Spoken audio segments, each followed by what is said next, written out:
Salut tout le monde, c'est Adrien, bienvenue dans cette nouvelle vidéo, cette fois de cette semaine, où on va réutiliser un peu toujours le même concept. Bitcoin ne bouge plus, mais c'est justement le moment parfait pour nous préparer à la suite, puisque depuis plusieurs jours, plusieurs semaines, on stagne, hein, toujours, comme on le voit, hop, sur ces niveaux assez intéressants. Donc vraiment, on est sur si on prend la volatilité à un mois, on voit que les deux plus gros spots d'accumulation sont sur les 102, 103 000 dollars, et aussi, donc l'autre côté du range, entre les 104, 105 000 dollars. Donc en fait, on ne bouge pas vraiment. Et ça, historiquement parlant, j'ai envie de vous dire, ça finit toujours un peu de la même manière, c'est-à-dire violemment, on ne sait pas encore dans quel sens, mais en tout cas, on a toutes les raisons de croire qu'un mouvement majeur d'amplitude se prépare. Alors dans cette vidéo, on va voir pourquoi cette faible volatilité est en réalité un vrai sujet, un vrai signal important sur le marché. On va observer les deux signaux probables, donc à la hausse ou à la baisse, puisque encore une fois, je ne pense pas qu'on va rester non plus encore de nombreux jours dans ce range, et surtout comment on se prépare efficacement pour en tirer profit, puisque on est dans un marché très complexe, on peut se sentir perdu, on peut se sentir, on peut le voir comme un marché ennuyeux, et donc forcément l'objectif ici c'est de vous proposer une vidéo qui est adaptée pour répondre à ces questions, puisqu'on veut essayer d'avoir une vision assez claire de ce qui peut se passer, avec des outils on-chain ici très concrets, pour vraiment reprendre le contrôle de nos décisions. Alors en plus, tous les graphiques que je vais vous présenter sont vraiment utilisés. Je les utilise vraiment tous les jours, ou en tout cas très très régulièrement, dans un but très précis, pour savoir quand shifter bearish, ou analyser les signaux de faiblesse sur Bitcoin et au niveau on-chain, pour savoir aussi quand recharger. Je vais me baser sur les zones des URPD, le MVRV, le SOPR, le comportement des STH et des LTH qu'on a vu dans une précédente vidéo, et aussi pour sécuriser mes gains, je vais surveiller, étudier les points d'euphorie qui vont se proposer à nous. Donc le but n'est pas de prédire l'avenir, vous le savez, mais plutôt de construire un système de décision basé sur des scénarios et réduire cette incertitude qui nous pèse quand même pas mal. Donc ici, on le sait, la volatilité, elle est morte, mais c'est justement pour ça qu'il faut s'y intéresser. Comme on l'a vu, on stagne en fait dans ce range entre les 102, 105, 106 000 dollars globalement. Et quand on regarde ce qui se passe au niveau on-chain, ce genre de non-volatilité, ici on est à peu près sur les 8,8% sur une moyenne à 30 jours, et bien généralement ça amène à un mouvement extrêmement brutal, mais bon, plus que vous le dire, je vais vous le montrer quand même un petit peu. On voit très bien par exemple ce qui s'était passé en février, où on était sur une volatilité entre 10 et 9%. Qu'est-ce qu'il s'est passé après 3 semaines de range entre les 93 et 96 000 dollars? On a cassé à la baisse très violemment et on est tombé sur les 83 000 d'un seul coup. On a vu un peu le pattern, cette fois, inversé ici en août, septembre, octobre 2023. Très peu de volatilité, jusqu'à 6% seulement. Avant, qu'est-ce qui s'est passé? Notre fameux rallye haussier qui nous a amené des 25 000 dollars aux 73 000 dollars en l'espace d'à peine 5-6 mois. Donc on sait qu'on va avoir ce scénario-là, faut vraiment pas que l'on fasse l'autruche, mais c'est justement dans cette situation qu'il faut savoir être prêt, dans le sens où on n'a pas besoin d'attendre le setup parfait, il n'y a pas besoin d'attendre en fait, si vous voulez, d'avoir un gros portefeuille pour agir intelligemment. Donc le but, c'est vraiment d'essayer d'être la smart money, je vous le rappelle, pour vraiment essayer de pouvoir agir comme eux. Donc on se retrouve sur un marché qui est sous tension, pourtant en fait tout semble assez calme, il y a encore une fois pas mal de doutes, etc. Mais on a on commence à observer un FOMO des entreprises comme Metaplanet, comme, je me rappelle plus des noms, mais globalement c'était, hop, avec ce monsieur, avec Van Adikofi, Helium Ventures, The Blockchain Group, H100 Group, qui commence à accumuler du Bitcoin par foison. Alors ça veut pas dire forcément que tout va exploser à la hausse, mais il y a quand même un FOMO qui est apparent, donc c'est plutôt pas mal, sachant que ces entreprises, elles l'utilisent pour deux choses, soit pour booster leur visibilité et augmenter leur cours en bourse, hein, on peut le voir ici, il y a quand même des performances en daily, donc à la journée, de plus de 40%, 80%, 11%, ce qui est énorme au niveau boursier, on va pas se le cacher.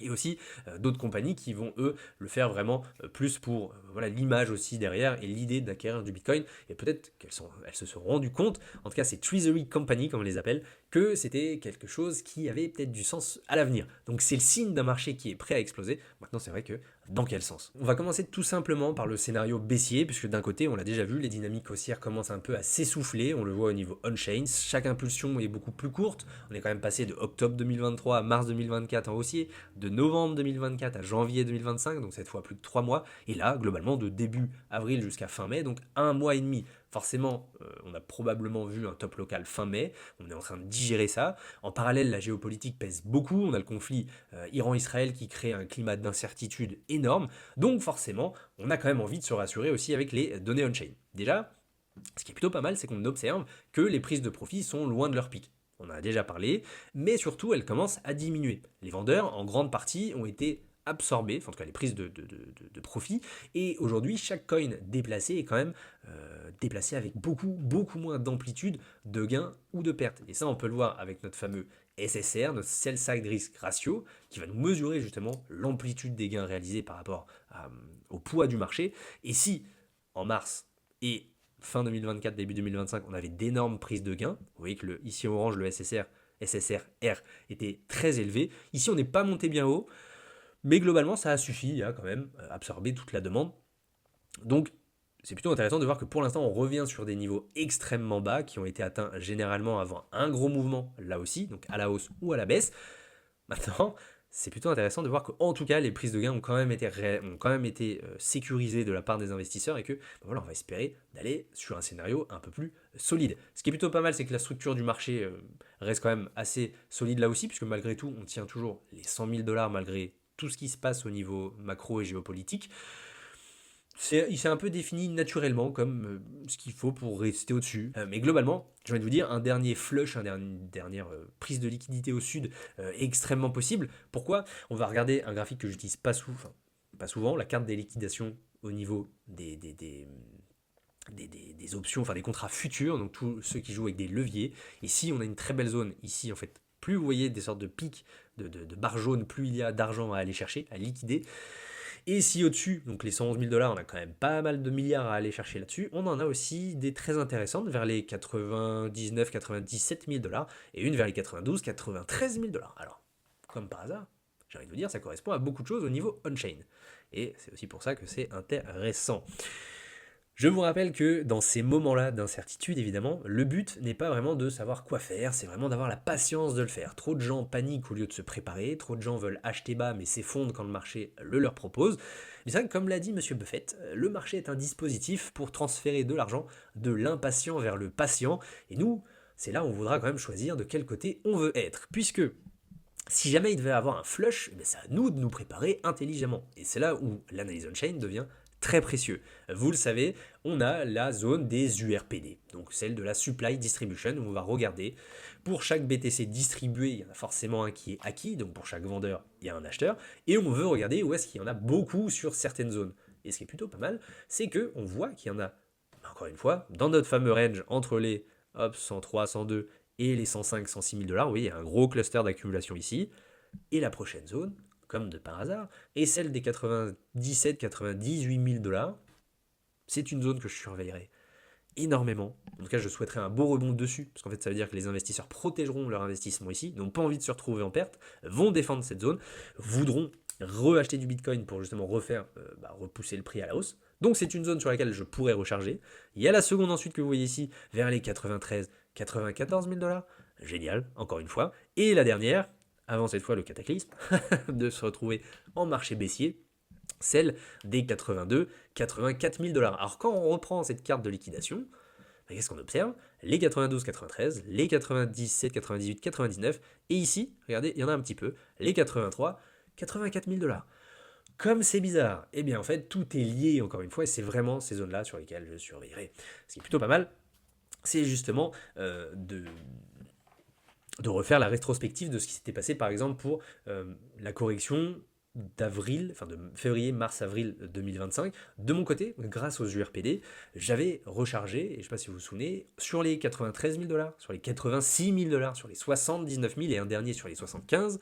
Ça n'avait pas payé tout de suite, puisque forcément ceux achetés au 93 étaient en négatif, mais avec du recul, c'était les bons niveaux finalement qu'il fallait défendre, protéger, sur lesquels investir. Donc pour autant, il faut aussi savoir que j'étais, petit disclaimer aussi, petite vérité, j'étais plutôt du côté du fait qu'on allait repartir après la correction de fin février, parce qu'il y avait encore zéro volatilité, et c'est pour ça en fait qu'il est vraiment nécessaire de se garder du cash de côté pour vraiment pouvoir réinvestir lorsque le marché veut continuer de faire son capricieux et plutôt corriger à la baisse. Donc là le but c'est d'acheter la peur, le doute, et c'est souvent quand on se sent mal à l'aise justement que ça paye le mieux. C'est vraiment ça en fait que je veux vous dire sur ces niveaux-là, pourquoi ils sont importants, puisque c'est vraiment ici que tout le monde se sentira le plus stressé face au comportement du marché, mais c'est ici que vous pourrez avoir les meilleures entrées disponibles. encore une fois, le but n'est pas de all-in, évidemment chacun sa stratégie, mais le but n'est pas de all-in à chaque support, puisque encore une fois, on ne sait jamais si ce sera le bottom final ou si on peut repartir à la cave, comme c'est déjà arrivé lors du bear market de 2018 et 2022. Donc c'est vraiment ça le but, vous le comprenez, le but c'est pas de prédire, mais c'est vraiment d'être rentable, donc des cibles, il en faut, même celles qui paraissent trop basses, puisque ça peut arriver, très peu se voyaient aller toucher quand même les 75 000 $ il y a de ça quelques mois. Maintenant, évidemment, il faut s'en servir puisque on ne sait jamais. Donc moi, je préfère par exemple des fois avoir une hausse avec 20%, 15%, 10%, 30% de mon portefeuille qui n'est pas dans le marché, puisque je prévoyais potentiellement, encore une fois, on a envie de faire augmenter notre capital, mais faut aussi se rappeler que l'argent qu'on met dans le marché, c'est de l'argent qu'on a durement gagné dans notre travail au quotidien, et j'ai pas envie forcément de me retrouver tout le temps dans le rouge, parce que bon, au bout d'un moment, j'ai aussi envie de bien dormir. Et en tout cas, c'est ce que j'espère pour vous de votre côté.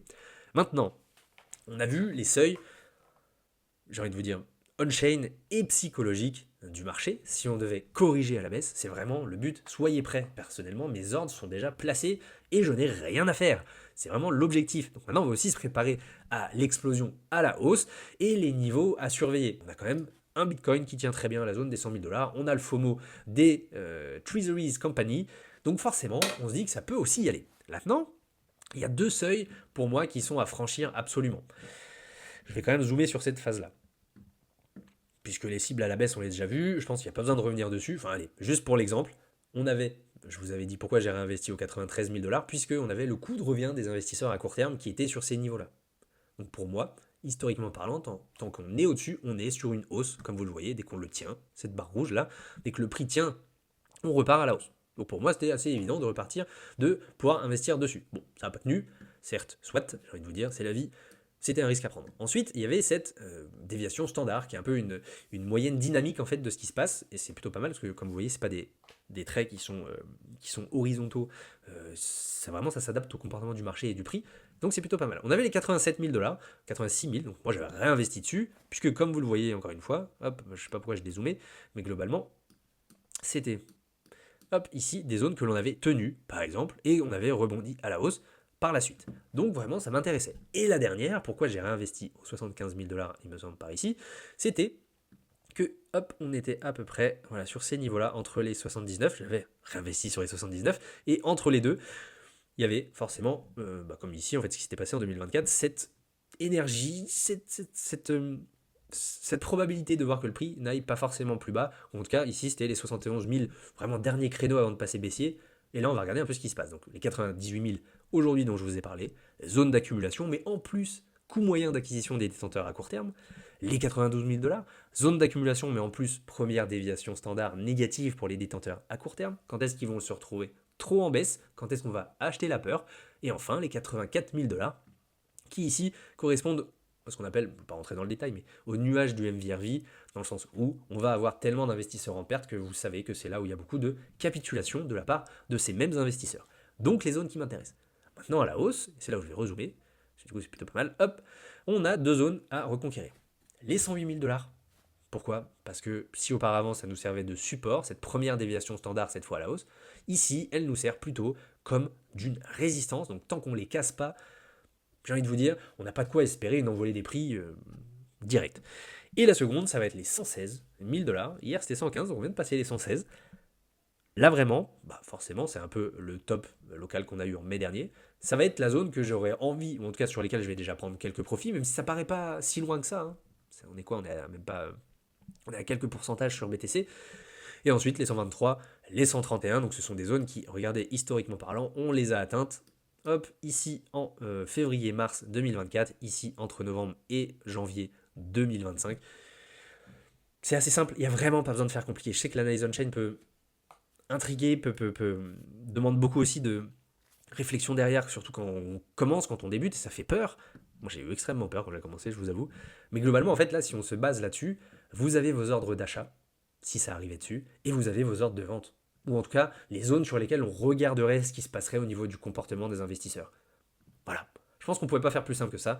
C'est vraiment l'objectif de cette vidéo. Elle est un peu plus courte que d'habitude, mais globalement, c'est vraiment ça qu'il faut surveiller. Donc, si on passe ces niveaux-là avec volume, ça ouvre forcément la porte à des hausses un peu plus hautes, mais sans ça, on risque encore une fois des petits tops, entre guillemets, suivis de semaines de latéralisation, correction, comme on a vu entre février et avril, Il y a forcément une citation de James Check que j'aime beaucoup, qui est ancien analyste de Glassnode, qui explique que tout est une histoire de psychologie, dans le sens où nos émotions vivent sur les charts en daily, mais nos décisions au long terme devraient se baser sur les charts en monthly, donc vraiment en mensuel, au niveau des time frames, donc des niveaux à surveiller. Donc, c'est vraiment ce que je veux que vous soyez, que vous fassiez. Je ne suis pas un trader, donc forcément, je ne vous dis pas au jour le jour quel niveau je surveille. Moi, je suis pas un bon père de famille non plus, mais voilà, j'ai envie de surperformer le marché, j'ai envie de surperformer Bitcoin. Du coup, j'achète quand la peur est dans la rue et je vends quand l'euphorie l'est tout autant. Donc, on se base sur des niveaux clés psychologiques, techniques et on-chain, et c'est vraiment tout l'objectif de ces vidéos. Si elle vous a plu, malgré le fait que je sois malade, j'espère que j'ai pu quand même donner de mon énergie. Voilà, abonnez-vous, likez, partagez. On fait grossir la chaîne petit à petit. Vous êtes un bon groupe à chaque fois à me suivre chaque semaine, donc je vous remercie également. Je sais que c'est du contenu très niché qui fait pas mal réfléchir. J'essaie de le rendre le plus digeste possible aussi, parce que c'est pas le but de vous faire réfléchir quand même un dimanche. Donc, abonnez-vous, partagez, etc. Mais en tout cas, merci à tous de me suivre chaque semaine et je vous dis à la semaine prochaine. À bientôt.